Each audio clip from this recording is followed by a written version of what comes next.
If you think your growing season is winding down right now, you're about to make the same mistake most container gardeners make every single year. Because right now, early August, while everyone else is watching their tomatoes limp toward the finish line, is actually the single best planting window of the entire year.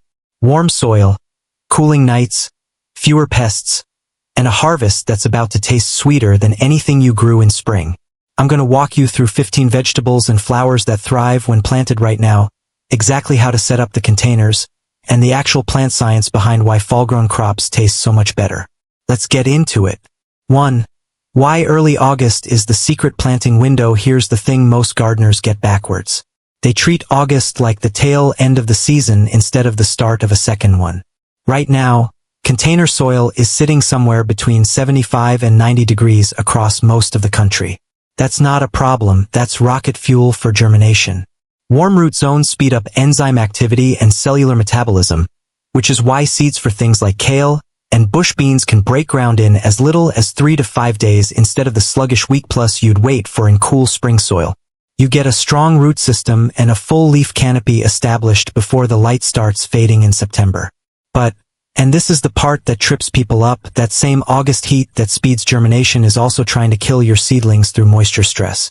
High vapor pressure deficit in August air pulls water out of container soil fast, and dark plastic or composite pots sitting in direct afternoon sun can actually cook root tips. So the opening move for every single plant on this list is the same. Watch your water, and don't let a black plastic pot become an oven. Then something interesting happens as September and October roll in. Nighttime temperatures drop, plant respiration slows down, and in leafy greens and root crops that cold triggers a chemical shift, stored starches break down into soluble sugars like sucrose and glucose. That's not just science trivia. That's the literal reason fall-harvested kale, spinach, and turnips taste sweeter and less bitter than the same crops grown in spring heat. Lower temperatures also crash populations of spider mites and flea beetles, so you're fighting fewer pests for the rest of the season. And you're not alone if you've noticed more neighbors doing this. The U.S. garden planter market will hit $4.91 billion in 2025 and is projected to climb to $8.90 billion by 2033, an 8% annual growth rate. 55% of American households now garden, 43% of them are growing food, and container gardening specifically has emerged 200% in adoption. This isn't a niche move anymore. So now the real question is, which 15 plants actually deserve a spot in your containers this week? Let's start with the vegetables. Section 2. The vegetables 1. Tuscan and dwarf blue kale. Kale is the anchor crop for a reason. Sow it now in a 3 to 5 gallon container, 10 to 12 inches deep with real drainage, and that August soil warmth gets you germination in 3 to 5 days. The plant builds a deep root system and thick canopy before day length shortens, which means it matures right as fall weather kicks in instead of bolting early like a lot of spring-planted kale does. Give it full sun, rich soil in the 6.0 to 7.5 pH range, and feed it. Kale is a nitrogen hog, so a balanced slow-release fertilizer at planting plus bi-weekly fish emulsion keeps the leaves dense and dark. You'll be cutting leaves continuously from late September clear through hard winter freezes. And here's the payoff. After that first frost, kale converts its stored starches into sugar, which literally cuts the bitter glucosinolate compounds and makes the leaves noticeably sweeter.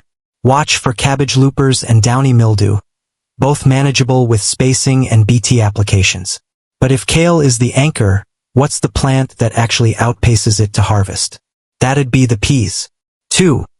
Sugar and snap pea. Sugar and is an award-winning dwarf snap pea, and August planting is almost cheating with this one. You completely dodge the spring problem of flowers dropping in a heat wave.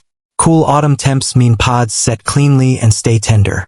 Use a 3 to 5 gallon pot, 8 to 10 inches deep, with excellent drainage since pea roots rot quickly in soggy media. Inoculate the seeds with rhizobium before planting. Peas need very little nitrogen, since they're fixing their own, and give them full sun. You'll see germination in 4 to 6 days and a full harvest window in 52 to 56 days, concentrated over about 2 to 3 weeks. A small teepee trellis helps, although this dwarf variety is largely self-supporting.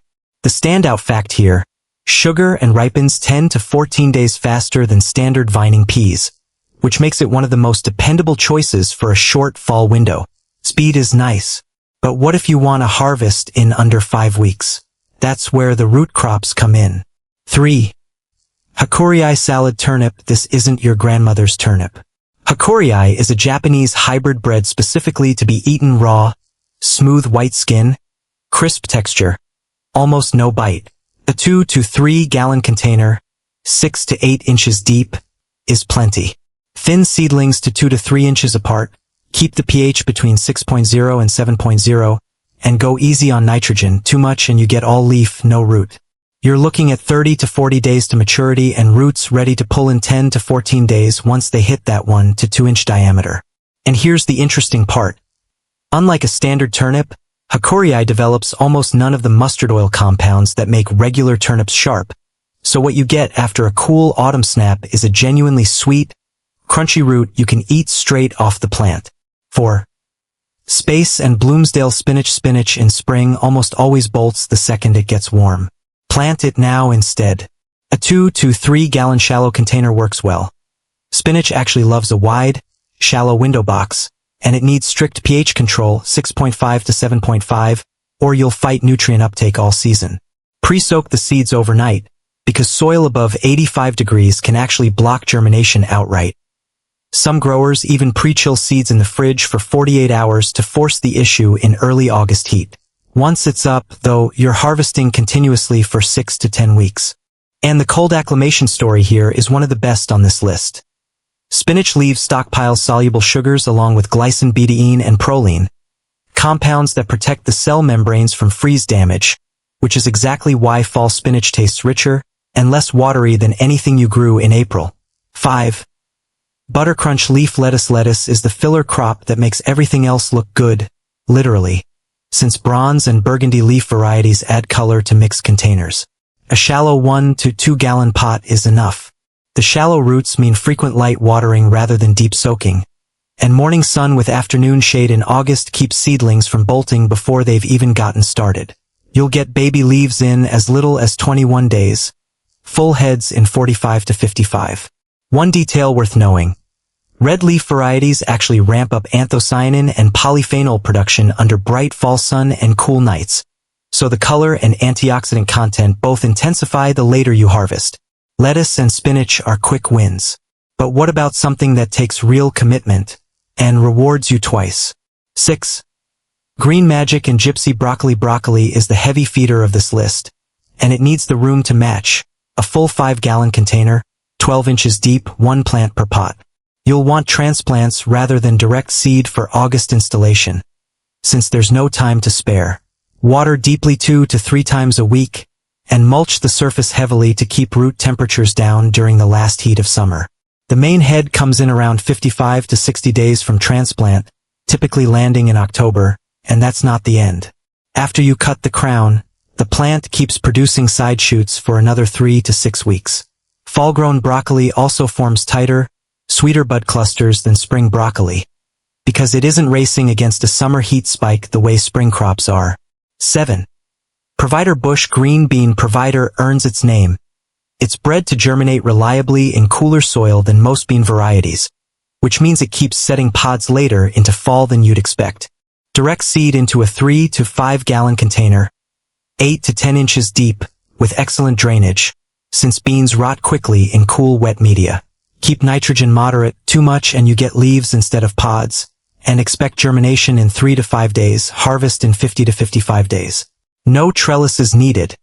It's a sturdy, self-supporting bush. The payoff is a concentrated harvest of crisp pods in under 8 weeks, right as everything else is winding down. 8. French breakfast radish. If you want instant gratification, this is it. A shallow 1 to 2 gallon window box is all you need. Radishes are famously low maintenance, low nitrogen, and fast. Sow every 10 days from early August through late September, and you'll have a continuous rotating harvest instead of one big glut. Germination takes just 2 to 4 days, maturity 22 to 28 days. That's the fastest turnaround of anything on this list. And cooler autumn growth actually lowers the glucosinolate compounds that create radish pungency. So what you pull in October is noticeably milder and sweeter than a spring radish. that covers the vegetables. But container gardening in fall isn't just about what you eat. It's also about what fills the pot with color after your summer flowers give out. Let's talk flowers. The flowers 9.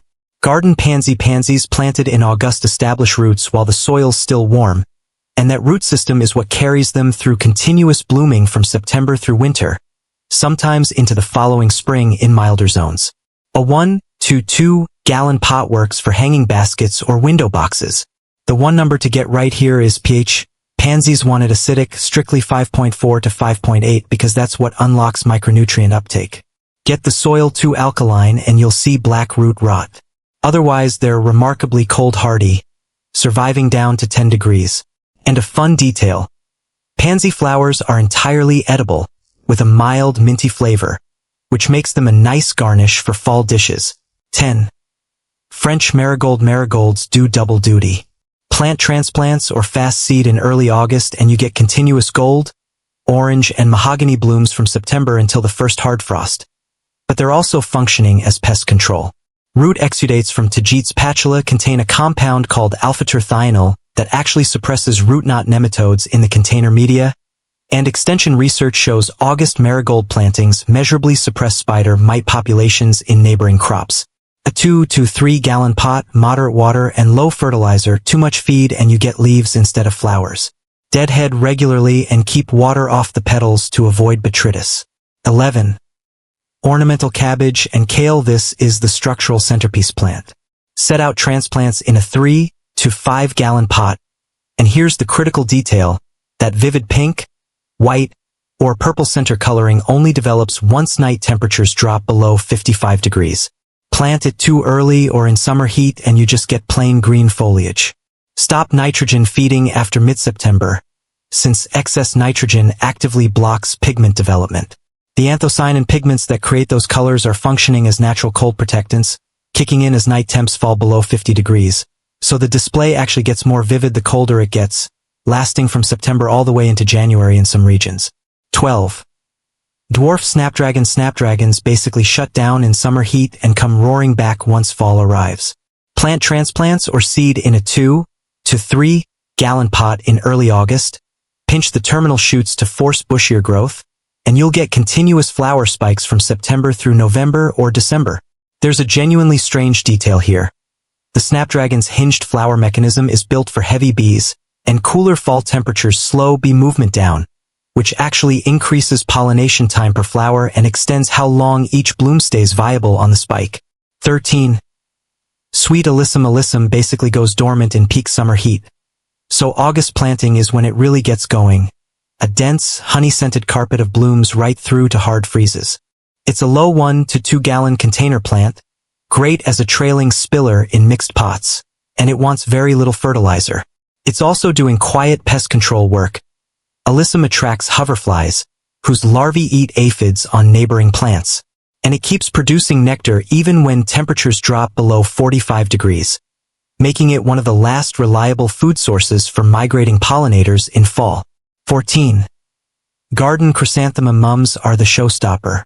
Pot up budded plants in a 3 to 5 gallon container in August and give the roots time to establish before the buds fully open.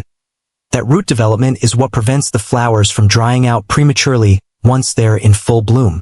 One critical rule: never pinch the stems after mid-July, because that's exactly when you'd be removing the buds that become your fall flowers. Water demand is high.